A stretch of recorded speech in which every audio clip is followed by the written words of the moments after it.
주권방송 프로 시대의 징표 방송을 맡은 신성국입니다. 1월 초순에 박근혜가 신년 기자회견을 하였습니다. 기자들과 사전 각본대로 질문지와 답변지를 다 만들어 놓고 쇼를 하는 꼴 참으로 가관이었습니다.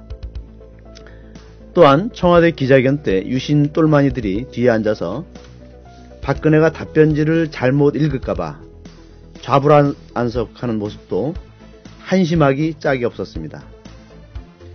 전국적으로 들불처럼 번지는 민중의 외침은 무엇입니까? 이명박 구속처벌과 박근혜 퇴진입니다. 그날이 오기를 학수고대하면서 오늘 함께 방송을 진행할 분들을 소개하겠습니다.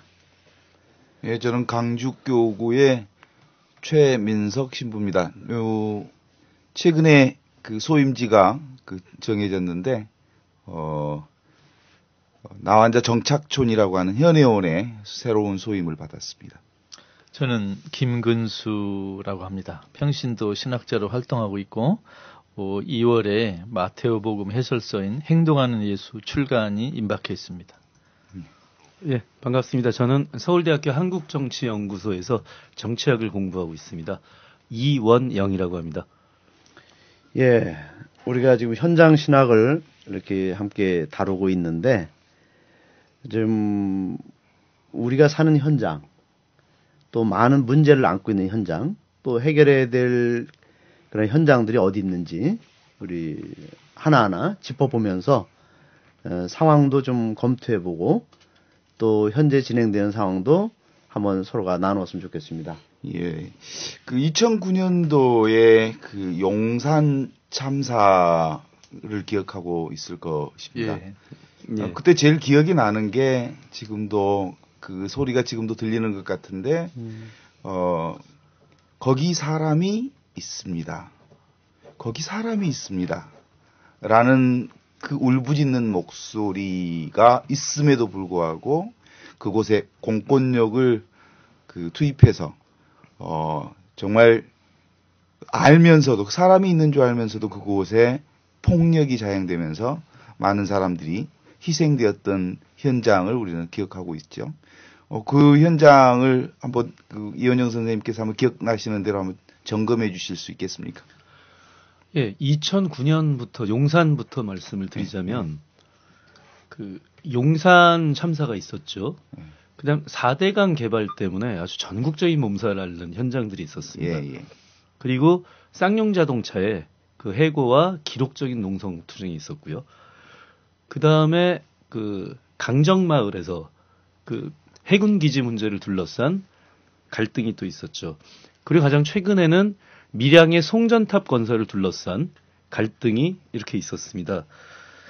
이런 갈등들을 보면 사실은 우연히 벌어지는 각각의 별개의 사건들로 보이긴 하지만 공통된 것이 있습니다. 가장 공통된 점으로 저는 크게 한 두 가지 정도를 들고 싶은 게 있는데요. 첫 번째는 개발 독재 시절의 패러다임으로의 회귀라고 하는 게 있습니다. 그러니까 즉 최근에 유신 독재의 회귀 아니냐 이런 이야기들이 있는데, 저는 정치적인 측면에서보다도 하나의 대한민국이라는 국가의 발전 모델을 어떻게 보느냐, 이 집권자가 어떻게 보느냐에 있어서의 이걸 기준으로 말씀드렸던 겁니다. 이명박 정부에서 박근혜 정부에 이렇게 이어지기까지 좀 전에 말씀드렸던 그 사건들에는 과거 70년대식의 개발 독재 패러다임의 변형된 형태가 존재했다는 거죠. 개발 독재는 한마디로 말씀드리면 발전 지상주의 하에서 어쨌든 외형적 성장을 강조했던 것인데, 이 내면을 들여다보면 결국은 자본의 이익을 어떻게 극대화할 것인가 하는 점이 있었다는 것입니다. 이 점에 있어서 공통점이 있지 않았나 하는 생각이 하나가 들고요. 두 번째 공통점은 국가가 어떤 정책을 할 때 사실 백보를 양보해서 보면 자본의 이익을 옹호해야 될 때도 있을 수 있다고 생각을 합니다. 그런데 그러한 자본의 이익이 그곳에서 살고 있는 사람들의 생존권과 부딪히는 경우엔 가장 중요한 것은 국가는 사람에 대한 설득이 우선이 돼야 되겠죠. 이걸 다르게 표현하자면 국가가 정책 집행에 있어서 민주주의적 토대를 쌓는 것이 정말 중요하다라고 생각을 하는 것입니다. 이런 면에서 보면 아까 말씀드렸던 이 모든 현장에 있어서는 국가가 정책을 결정하고 집행해 나가는 과정에서 이곳에 살고 있는 사람들과의 민주적 소통, 정책 결정 과정의 민주적 절차 이런 것이 다 무시되었다는 아주 공통점이 두 번째로 지적을 할 수 있을 것 같습니다. 그러면 이제 이런 공통 큰 흐름들은 결국은 자본은 사람을 생각하지 않는다. 그래서 사람이 죽음의 단계로까지, 죽음의 폭력에 희생되는 상황으로까지 내몰리게 되는 이런 현장들을 현장 신학자로서 어떻게 해석해 볼 수 있습니다. 예를 들면 아까 신부님께서 그 용산에서 저기 사람이 있다 이렇게 말씀하셨는데 이걸 신학적으로 번역해 보면 저기 하느님이 계시다 이 뜻입니다. 아하. 왜냐 하느님이 사람을 창조하셨으면 하느님이 더구나 사람으로 오셨으면 사람 하나에 대한 탄압은 하느님에 대한 탄압입니다. 그것이 우리 그리스도교가 그 국가 폭력, 자본을 도와주는 합법을 가정한 국가 폭력에 저항하는 마지막 근거입니다. 사람을 괴롭히는 것, 하느님을 괴롭히는 것이다. 예, 그렇게 표현할 수 있겠습니다. 국가 폭력이 결국은 이제 사람을 다칠 경우 우리 교회가 어떻게 그 사람들 안에 그 폭력 앞에 우리 교회에 나아갈 흐름들을 이게 우리가 잡아내야 될 텐데. 그것은 예수님께서 모범을 보이신 것 같습니다. 예수님께서는 가난한 사람들을 보호하기 위해서 당신의 목숨을 기꺼이 희생했습니다. 그러면 예수께서 가난한 사람을 선택하셨으니까 우리 그리스도교도 가난한 사람을 선택해야 되고 가난한 사람을 보호하는 걸 마치 하느님을 보호하는 것처럼 나서야 됩니다. 거기에서는 뭐 더 이상 이론의 여지가 없습니다. 예를 들면 저는 정진석 추기경님이나 염수영 추기경께서 그런 현장에 가서 맨 앞에서 버텨야 된다고 생각합니다.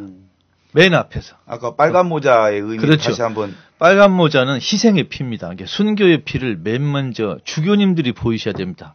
신부님들이 빨간 모자 안 쓰셨잖아요. 예. 그러면 신부님들 두 번째로 피를 흘리시고 첫 번째는 추기경과 대주교 흘려야 됩니다. 그거 하라고 빨간 모자 씌운 거 아닙니까? 그런데 사실 현장에 가보면 예. 그 추기경님들이나 또는 대주교나 주교님 그리고 그런 분도 발견할 수가 없죠. 그 발견하면 희귀하다고 합니다. 뭐 뉴스라고. 예. 뭐 찾아볼 수가 없. 예를 들면 그 작년 12월에 서강대에서 그 지학순주교 세미나가 있었습니다. 예. 제가 거기 가서 이런 질문했습니다. 지학순주교님 세미나면은 지금 한국의 32분 주교님들께서 만사를 제끼고 와가지고 배워야 됩니다. 근데 거기 주교님들 한 분도 안 계세요. 전부 거기 신부님들하고 수녀님들 또 일반 평신도만 이제 거기 주교 노리는 사람 아무도 없는데 그 자리 주교님들이 와서 드려야 되는 거 아닙니까? 아무도 안 오셔요. 그러면 지학순 주교는 현재 주교님들 선배 아닙니까? 훌륭한 모범이고 그럼 와서 당연히 배워야죠. 그런 데서 좀 섭섭하다. 교회의 핵심 내용은 불의한 폭력에 대한 저항인데 그렇습니다. 예. 사실 그건 형식적으로 교회의 빨간 모자로 드러나기는 하지만 실질 내용이 없네요.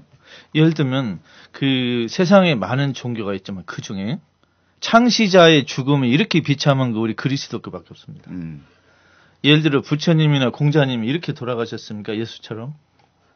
예수처럼 그렇게 쓰라린 그 참혹한 죽음을 택한 종교는 우리밖에 없습니다. 그러면 그것이 우리의 모범입니다. 추기경 대주교님 주교님들이 빨간 모자 쓴 이유는 희생의 선두에 서라. 모범을 보여라. 이것입니다. 그렇다면 4대강 사건을 구체적으로 좀 짚어주시죠. 예. 그 전에 용산 먼저 좀 말씀드리면요. 그렇죠. 예.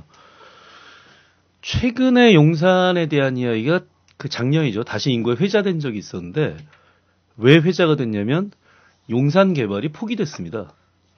예. 그러니까 이 한마디로 얘기해서 용산 당시에 남일당 건물에서 일어났던 참사는 간단하게 얘기하자면 세입자와 건물주 간의 갈등 이렇게 볼 수도 있습니다. 예. 자, 그런데 이 갈등이 근본적으로 일어나게 됐던 게 용산이라고 한 지역 자체를 전체적으로 서울의 새로운 랜드마크를 개발하겠다. 이것부터 시작이 됐단 말이죠. 근데 이 시작이 그러면 지금 현재 서울시장이 이제 박원순 시장인데 그 이전 때부터 시작이 됐었죠. 그런데 이 랜드마크를 개발하겠다라고 하면서 개발을 시작했던 방식이 정말 70년대적이었습니다. 대자본이 들어오고. 물론 이 대자본은 그 70년대 약간 다른 건 컨소시엄 형식으로 막 들어왔으니까 약간 형태적 차이는 있겠지만 일단 대자본이 들어오고 그다음에 또 하나는 그곳에 살고 있는 사람들은 소통의 과정 없이 계속 밀어붙이기 철거를 했던 거죠. 그러니까 70년대나 80년대에 그런 철거의 경험을 우린 많이 보고 있는데 사실 그 철거민들을 그대로 그 다른 곳으로 소위 개토화시킨다고 하는데요, 정치학에선. 다른 데로 특정 지역으로 내몰아서 만들어진 도시가 이게 또 성남이었죠. 그게 광주 대단지 사건으로까지 이제 문제가 됐고. 자, 용산도 사실은 그러한 일들의 연장선에서 벌어졌던 참사였다는 거죠.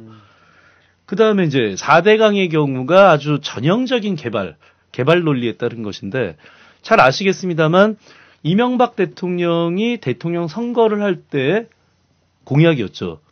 저는 개인적으로는 그 한반도 대운하에서 이제 대운하를 포기하고 4대강 개발을 하겠다라고 했을 때만 하더라도 사실 4대강이 뭔가 지금 손을 봐야 될 이 상황은 있었습니다. 대표적인 게 영산강 같은 경우 너무 퇴적토가 많아가지고 조금씩은 손을 봐줘야 되는 이런 것들이 다 그 강들에 있긴 있었습니다. 그런데 그것과 인공적으로 무언가를 새로 만들겠다는 거는 완전히 다른 얘기죠. 즉 4대강은 청계천이 아니라는 얘기죠. 지금 심지어 청계천조차도 환경적인 문제가 나오고 있다고 하는 판인데 전 국토를 토목공사 현장으로 만들었단 말이죠. 근데 왜 그랬을까? 저는 이명박 전 대통령이 했던 과거 행적과 밀접한 연관이 있다고 생각하는데요. 바로 현대 사장을 하셨지 않습니까? 그래서 70년대에 현대 신화를 정주영 회장과 함께 만든 분인데 그 70년대에 있었던 패러다임이 그대로 21세기로 왔던 것이 4대강이 아닌가라고 생각을 합니다. 결국 이 4대강은 지금은 당시에 22조 원이라는 어마어마한 돈이 투입됐던 그런 상황에서 지금 현재 남아있는 것은 보혜 균열이 왔다라든가 계속 어떤 문제가 어떻게 나타나고 있는데 가장 대표적으로 나타났던 게 온라인상에서 네티즌들이 조롱하다시피 얘기했던 사건이 녹차라떼라고 얘기했던 예, 그 사건이었습니다. 그 녹차라떼를 보면서 도저히 이해할 수 없는 멘트가 한번 있었는데 환경이 개선됐기 때문에 나타난 것이다. 예. 그러니까 그런 멘트에 대해서 바로 어떤 네티즌이 답글을 달았더라고요. 당신이 마셔봐라 녹차니까. 그러면 이제 마찬가지로 쌍용의 경우도 그대로 공통적인 것이 있는데 쌍용의 경우는 이제 대표적으로 우리나라가 97년 이후에 IMF로 간 이후에 본격적으로 우리 사회에 들어왔던 신자유주의 이 기조 하에서 벌어진 일이죠. 쉽게 얘기해서 대기업이 구조조정을 하는 상황에 들어갔고 그때 이제 정말 무차별적인 구조조정이 있었는데 정말 만에 하나 법적인 대기업이 구조조정할 수 있는 법적인 조항이 있습니다. 예. 도저히 더 이상 회피할 수 없는 상황이 되면 할 수 있습니다. 법적으로.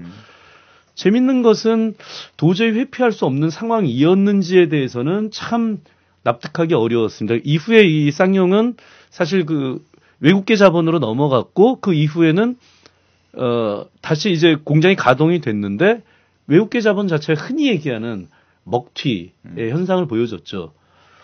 이랬던 이제 일이 사실은 대기업의 구조조정으로 인해서 벌어졌던 또 다른 사태는 이제 한진중공업 일이 있었고요. 그 다음에 강정과 밀양은 어떻게 보면 약간 다를 수도 있는데요. 저는 강정과 밀양에 있어서는 두 가지 점에서 공통점이 또 하나가 있는 것 같습니다. 지금 환경에 대한 이야기가 또 추가될 수 있겠죠. 그러니까 강정에 있어서 먼저 해군기지는 국가적 차원에서 저는 판단해서 건설할 수도 있을 거다. 국가 입장에서 이렇게 생각할 수 있다고 봅니다. 물론 그 점에 대해서 또 정말 국가를 생각해서 반대하는 분들도 계시지만 근데 여기서 정말 좀 문제라고 느껴졌던 것이 이것은 제가 제주도에 계신 분들한테 직접 들었던 얘기인데요. 군사 기지를 한다 하더라도 강정이 적합한 곳이 아니고 예. 그 옆에 화순이라고 합니다. 예, 예. 근데 화순이 아니라 강정을 밀어붙이는데 이 강정을 밀어붙이는 과정에서 절차적 문제점은 정말 많이 드러났었죠. 그 주민들을 모아서 총회를 했는데 사실은 주민총회다라고 얘기하려면 최소한 민주주의 기본 원칙이 과반수 이상 출석에 과반수 이상 찬성. 이제 이런 과정이 필요했겠죠. 근데 그러지 못했던 점이 있고 결국 강정은 그 사이좋던 마을 사람들이 다 편이 갈려가지고 해군기지 찬성하는 사람 반대하는 사람 이런 현상으로 갔다는 거죠. 이런 비슷한 일이 또 밀양에서도 벌어진 것이 결국 밀양에서도 환경 문제가 또 다른 공통적인 문제가 등장을 했는데 특히 밀양은 에너지 문제라는 측면에서 보면 재작년부터 우리 블랙아웃 이런 얘기를 평소에 잘 못 듣던 얘기를 들었는데 그 우리나라 전력 생산이 부족해서 이게 끊어진다는 거죠.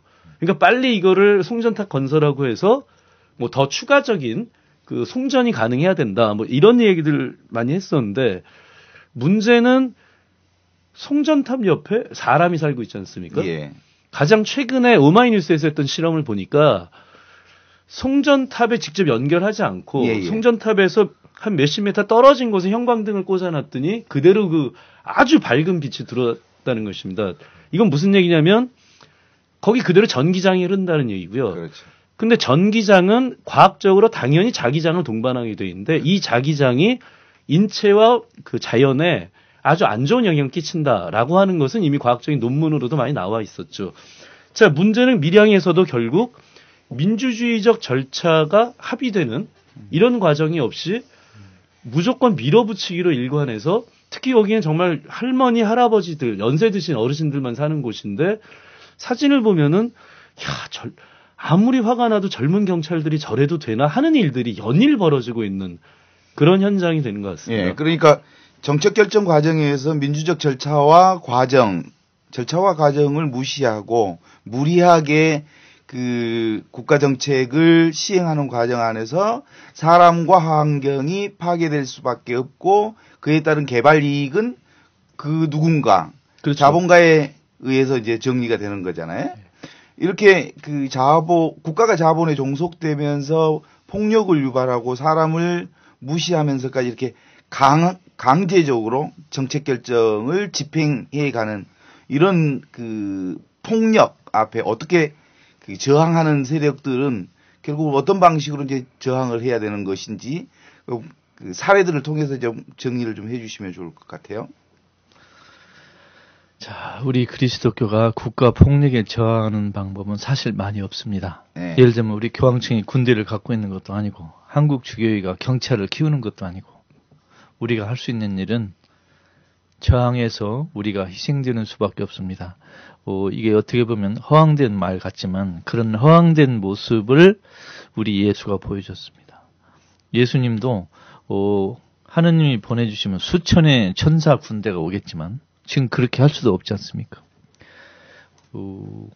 정말 엄청난 국가폭력, 합법을 가장한 그 국가폭력 앞에서 우리 그리스도가 할 수 있는 것은 희생자, 약자 편에 서는 것밖에 없습니다.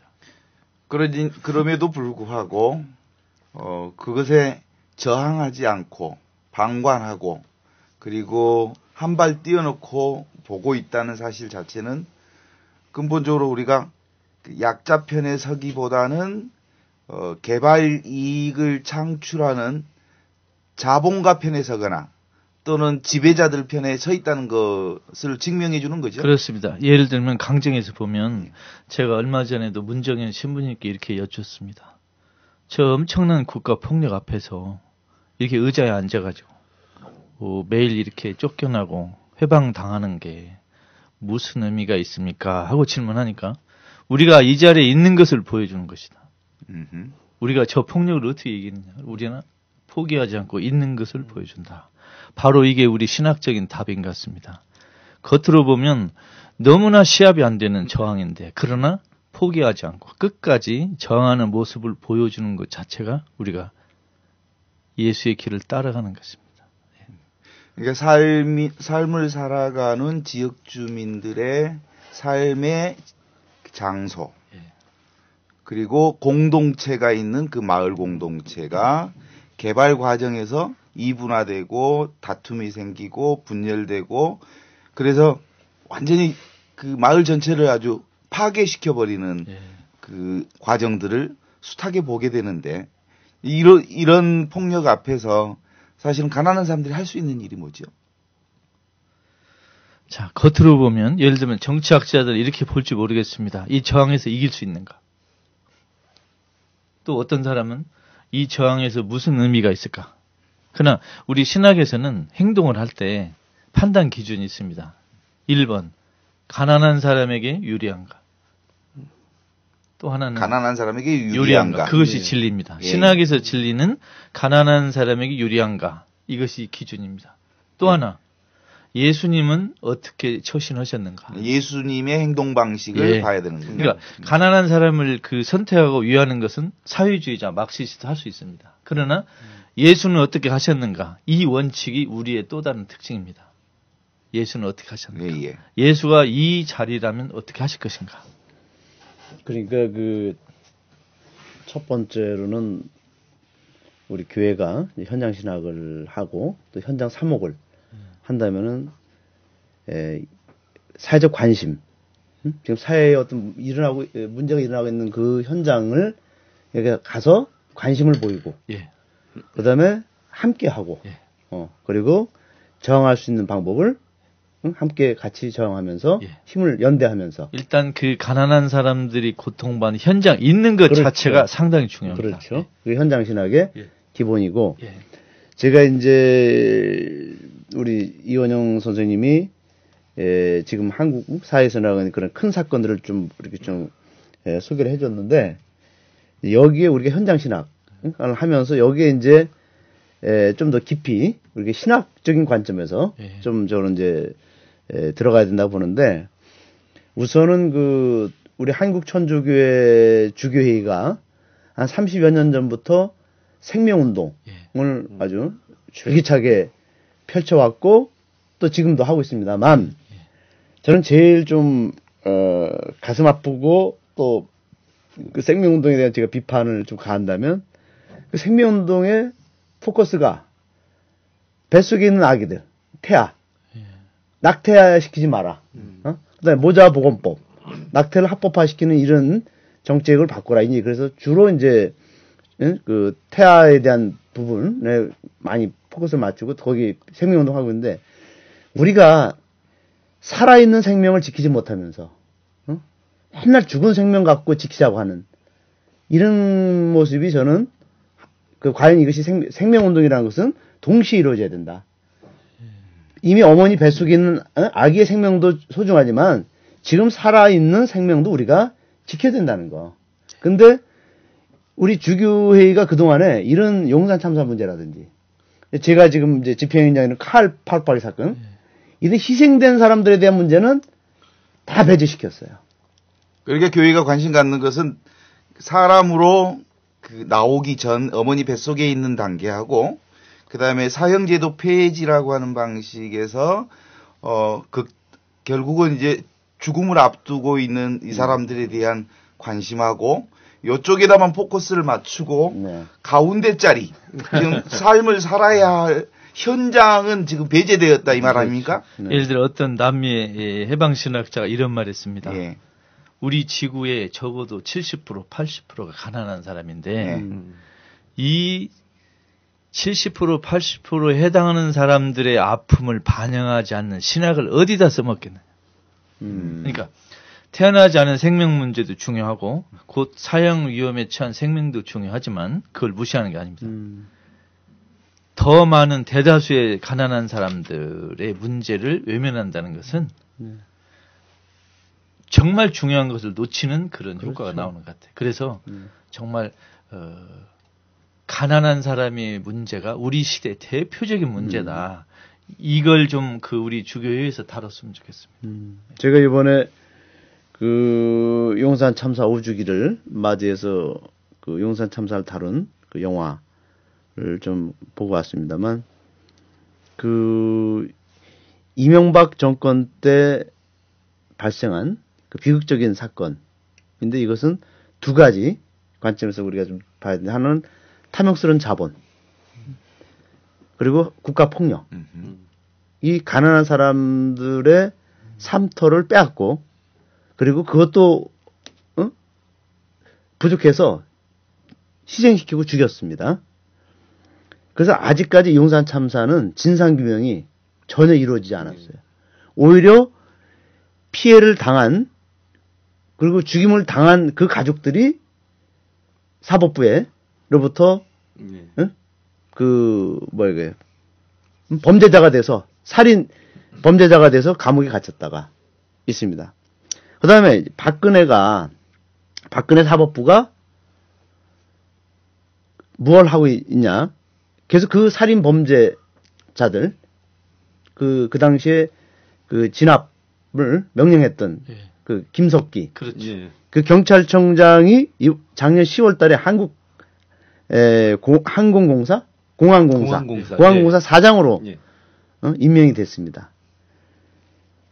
그래서 지금 이명박 때 일어난 사건이지만 지금 박근혜도 같이 그 책임이 있고, 그리고 또 한 가지는 용산 참사가 앞으로 계속 일어날 것 같아요. 왜 그러냐면 지금도 전국 곳곳에 재개발하는 현장들이 있는데 계속 용역들의 폭력이 가해지고 있습니다. 그래서 우리 교회가 가난한 이들을 우선적으로 선택하는 교회라면, 정말 예수님의 교회라면 이런 문제에 대해서 방관할 수 없다. 이번에 새로 추경이 되신 염수정 주교가 과연 가난한 이들이, 서민들이 내쫓기는 그런 재개발 현장을 한 번이라도 방문했을까? 저는 이렇게 한번 묻고 싶고, 또 그분이 진정으로 교황과 일치하는 그러한 추경으로 산다면, 지금 천주교 가톨릭교회 복지재단에서 운영하는 은평마을을 갈 것이 아니라 이 가장 시음하는 그 현장을 가야 된다는 것이죠. 종교를 떠나서. 그런 부분에서는 저는 아직까지 한계를 보고 있습니다. 제가 로메로 일기를 번역하면서 느낀 것이 있습니다. 로메로 대주교님은 회개한 뒤에 본인 삶이 크게 바뀌었는데, 예를 들면 본인의 숙소를 그 소성당의 제2실에서 잠을 주무셨어요. 제2방에다가 그 작은 침대를 갖다 놓고 거기서 주무셨어요. 회개하기 전에는 멋진 주교관 저택에서 살았습니다. 그렇겠죠. 회개한 뒤에는 그 수녀원 병원 소성당의 제2방에서 거기서 잤습니다. 일단 삶의 자리가 바뀌었네요. 그러니까 남에게 보여주는 건 둘째치고 예. 본인 혼자 있을 때 삶이 바뀌었어요. 예. 저는 이게 굉장히 중요하다고 생각합니다. 남에게 보여지는 거 얼마도 위장할 수 있습니다. 예. 그러나 하느님하고 본인 둘은 속일 수 없습니다. 그러니까 가난한 사람과 소통을 위한 전제 조건이라면 먼저 성직자나 수도자가 먼저 가난해야 한다. 본인의 삶이 바뀌어야 됩니다. 본인이 가난하지 않고서는 가난한 사람과 소통은 근본적으로 불가능하다. 예를 들면 저는 염수정 추기경님이나 정진석 추기경님이 언제 버스 타봤는가 한번 묻고 싶어요. 한 4, 50년 전에 타봤는지는 몰라도 정말 시내버스를 타봤는가, 전철을 타봤는가, 걸어 다녀보셨는가, 사람들이 타는 시장을 가봤는가. 이게 회개한다면 본인 삶이 일단 바뀝니다. 그리고 그걸 속일 수가 없습니다. 예. 예. 지금 교황님 되시고도 노숙자를 밤에 몰래 만나지 않습니까? 우리 정진석 추기경님 언제 그랬습니까? 염수정 추기경님 언제 그랬습니까? 저는 이번에 깜짝 놀란 게 있는데 예. 신문에 보니까 염수정 추기경님 취미가 스키라고 합니다. 예. 스키를 엊그저께 배운 것도 아니지 않습니까? 그러면 당신 평소에 삶이 이랬다는 겁니다. 안 그렇습니까? 네. 그러니까 결국은 그 가난한 사람들을 이해하고 가난한 사람들 현장에 가는 경우는 삶 자체가 바뀌지 않고서는 체질적으로 몸 자체를 가난한 사람 몸으로 일단 몸을 만들어야 그 다음에 그 마인드가 구체적으로 형성될 거고 그 마인드에 따라서 그 몸이 움직여서 현장으로 갈 수 있겠네요. 예를 들면 지금 박근혜 씨가 시장에 가서 호떡을 하나 사드신다. 그러면 이게 가난한 사람 됐습니까? 염추기님께서 교회에서 운영하는 복지시설 한번 방문을 사진을 찍었다. 이게 바뀐 겁니까? 그냥 전문용어로 언론 플레이라고 하죠. 근데 저는 지금 막 박근혜 그 대통령 얘기도 꺼내셨는데, 전 최소한 먼저 그 지도자들에게 필요한 덕목들이 몇 가지가 있다고 생각을 하는 게 있는데요. 제일 처음에는 저는 지도자가 꼭 어느 편이어야 된다고만 생각하진 않습니다. 다만 어느 편의 이야기든 다 귀를 열어야 된다. 제일 중요한 것은 전 이거여야 된다고 생각합니다. 그다음 두 번째로 갈등의 현장이 있으면 물론 지도자가 되시면 너무 이제 스케줄이 많고 바쁘니까 현장을 저는 뭐 그래 못 갈 수도 있지라고 생각을 합니다. 대신에 현장의 상황을 정확하게 본인이 들을 수 있는 이런 건 필요하겠죠. 예를 들면 자기 바로 비서가 가서 상황을 보고 그것도 이제 그 객관적으로 상황을 보고 보고를 받는다든가. 그리고 나서 세 번째로 그렇게 되고 나면 어쨌든 갈등이 있는 것에 대해서 지도자는 뭐가 필요하냐면 해결해야죠. 그러니까 어떻게든 이제 양쪽을 뭐 중재를 해야 되면 중재를 해야 되고 완전히 그 너무나 흑과 백이 너무나 분명한 사건이 있다면 그건 이제 가려야 되고 이럴 텐데 예를 들면 이런 거죠. 이제 그 솔로몬의 이야기가 좀 생각이 난 적이 있었는데요. 실제 솔로몬의 재판에서 그 아기를 실제 둘로 가르라고 한 판결이 아니지 않습니까? 말은 그렇게 했지만 결국 문제를 해결하기 위해서 그리고 진짜 이 아기의 그 부모가 누군지 확인하기 위해서 이런 거였는데 저는 지도자라면은 세 번째로 문제 해결을 위한 이런 덕목이 정말 필요하다고 생각합니다. 자, 바로 이런 점에서 저는 우리의 지도자들이 현장까지 가서 보고하면 정말 좋겠는데 그건 안 된다 하더라도 최소한 지도자의 덕목에 맞는 요것만이라도 지켜줬으면 합니다. 왜냐하면 최소한 용산부터 4대강, 쌍용, 강정, 밀양 쭉 제가 말씀을 드렸지만 정말 100보가 아니라 1000보를 양보해서 이걸 때문에 탄압을 받았던 사람들의 주장이 잘못됐다고 칩시다. 그렇다 하더라도 저는 이렇게 무자비하게 진압을 하면 안 된다는 거죠. 왜냐? 거기 사람이 살고 있는데 이 사람은 전쟁하는 적국의 국민인가요? 아니잖아요.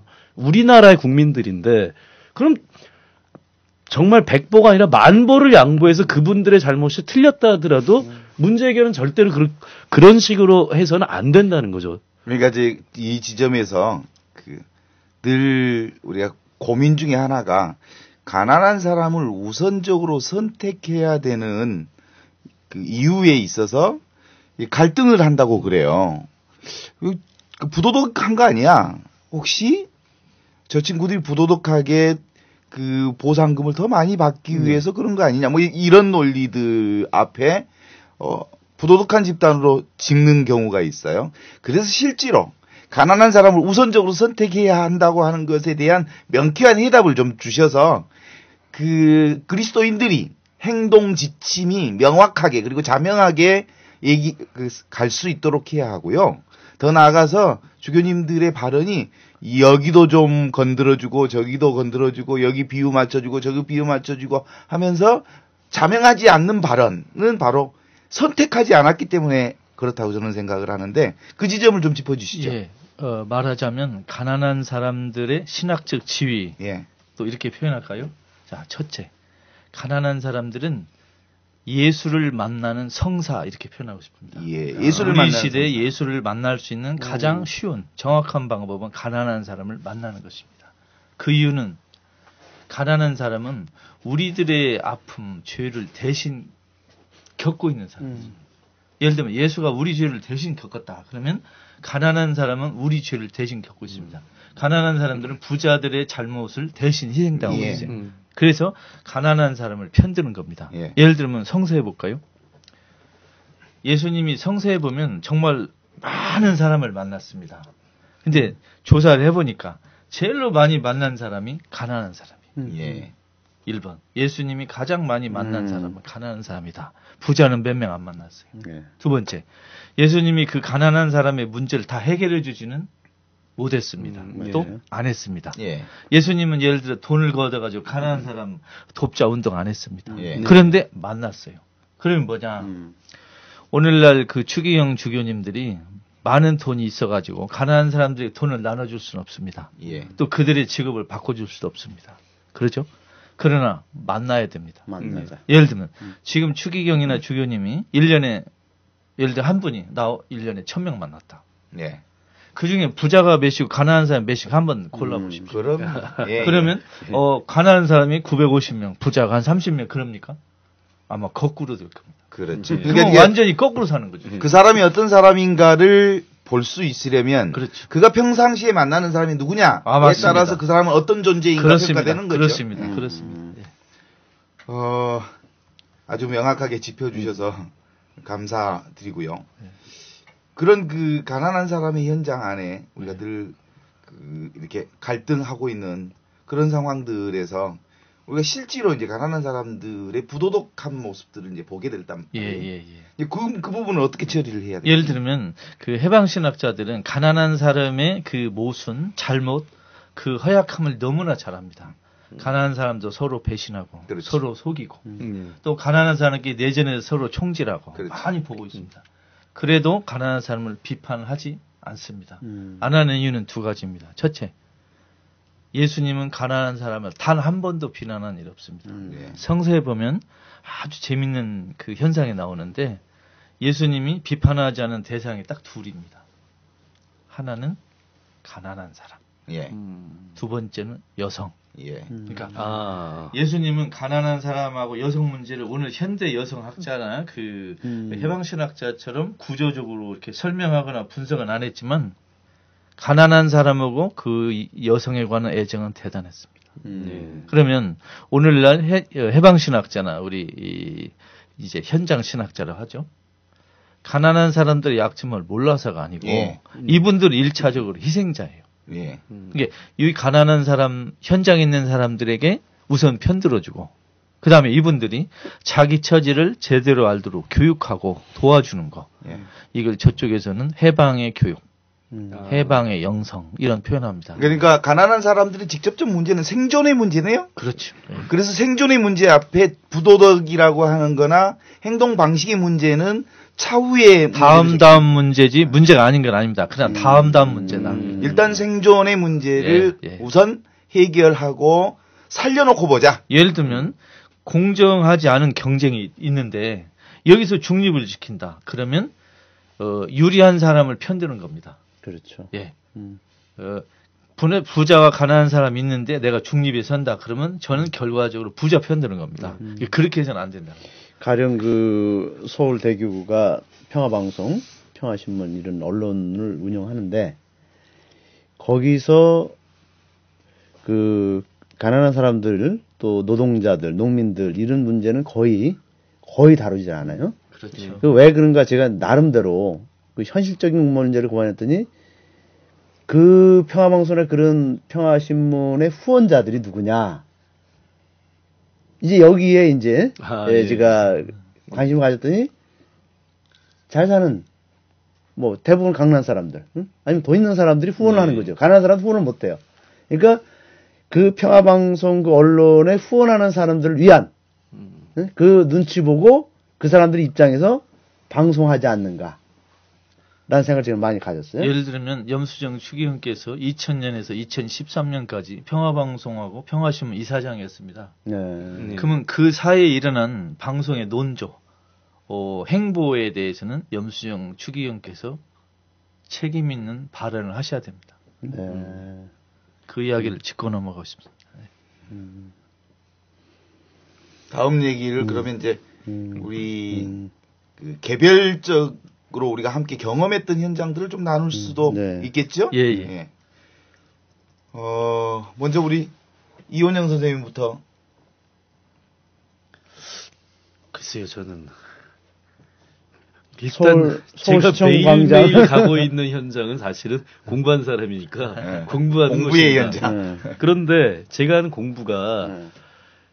현실과 동떨어져 있는 걸 하는 공부가 아니지 않습니까? 기본적으로 사회과학인데. 그렇죠. 그럼 따라서 이게 내가 지금 눈으로 보고 있는 건 활자지만 이 활자는 무엇인가 현장의 목소리와 활동이 있었기 때문에 지금 내가 본 책의 활자가 된 예. 이런 것이 되는 거겠죠.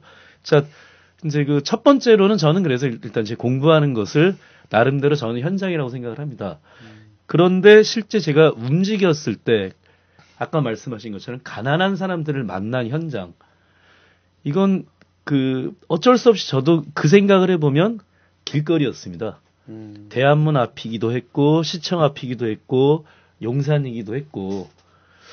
근데 오히려 전 반대로, 그럼 너는 왜 그런 거 맨날 쫓아다니니? 이런 얘기를 하죠. 그리고 가까운 사람들 중에서도 술자리 하면은 이런 얘기 하죠. 야, 너 그거 하면 뭐 밥이 나오냐, 떡이 나오냐. 그럼 다만 저는 농담처럼, 야, 끝나고 나면 술은 나오더라. 이런 얘기를 했습니다만, 내가 왜 갔을까 이런 생각을 한번 진작에 해본 적이 있습니다. 실제로 이런 데를 쫓아다닌다고 해서 제가 무슨 유명한 사람이 되는 것도 아니고, 누가 잘했다고 저에게 상금을 내려주는 것도 아니고, 왜 갔을까? 저는 거창한 이유를 들 생각은 없고요. 제가 그냥 거기 가는 게 맞다라고 생각했던 게 첫 번째가 있었고, 두 번째로, 거기에서 그 사람들과 함께하는 게 편했습니다, 저는. 현장이 없는 학자나 교수를 어용학자 또는 어용교수라고 하죠. 예. 이 어용학자와 어용교수가 왜 탄생하죠? 제가 지금까지 명함을 참 수백 명의 학자들에게 받았는데 네. 그 명함에 어용학자라고 쓴 사람 하나도 없었습니다. 그런데 실제로 보면 어용학자가 많습니다. 어용신학자라고 명함에 쓴 분은 한 분도 못 봤는데 하는 건 아마 그 범위에 들어가는 분이 없진 않았습니다. 자, 일반 학문도 그렇지만 우리 신학은 가난한 사람을 위한 학문입니다. 왜? 가난한 사람이 제일 많고 예수께서 가난한 사람을 편들었고 예수 본인이 가난한 사람으로 낮추었기 때문에 그래서 신학자는 가난한 사람을 위해서 존재한다. 예를 들어 저는 현장 신학이라는 개념을 제가 말하자면 만들었지만 제 할 수 있는 한에 가난한 사람, 현장에서 고통당하는 사람을 편드는 말과 글과 행동을 할 것이고 또 그 현장에서 가난한 사람을 힘들게 하는 세력, 사람들의 그 본질을 밝히는 일을 하려고 합니다. 신학자가. 그게 두 가지 일입니다. 예, 예. 하나는 가난한 사람 편드는 일, 또 편드는 하나는 일. 가난한 사람을 억압하는 사람에게 저항하는 이거 두 개를 동시에 합니다. 이것은 우리 신자들도 마찬가지고 성직자, 특히 주교님들이 선두에 서야 합니다. 제가 이야기하는 것은 주교들은 현장 신학의 선두에 서라. 그래서 빨간 모자답게 피를 흘려라. 그렇게 말하고 싶습니다. 오늘 여러 번 빨간 모자가 나오는데 빨간 모자 그냥 그 치장으로 하는 거 아닙니다. 피의 모자입니다. 피. 예. 순교의 모자. 그렇죠. 피. 예. 그러니까 빨간 모자 값을 하라. 제대로 하죠. 빨간 모자 그냥 쓰는 거 아닙니다. 예. 그 피 흘릴 자세 없으면 아예 벗으십시오. 그러면 그동안 이제 그 현장 신학자로서 그리고 해방신학, 남미 해방신학을 공부한 분으로서 현장과 어떻게 접목하시면서 신학을 하셨습니까? 저는 지금 남미에서 공부한 것이 제가 현장과 어떻게 보면 최초로 접촉하고 살았던 경험이고 거기에서 경험은 뭐 여기서 설명할 수 없을 정도로 다양합니다. 예. 지금 제가 제주에 사는데 제주는 아름다운 자연과 그 쓰라린 역사 두 가지 모습을 갖고 있는 데입니다. 요즘 아름답죠. 자연은 아름답지만 4.3 또 강정 이런 걸로 쓰라린 역사적 아픔이 있습니다. 예.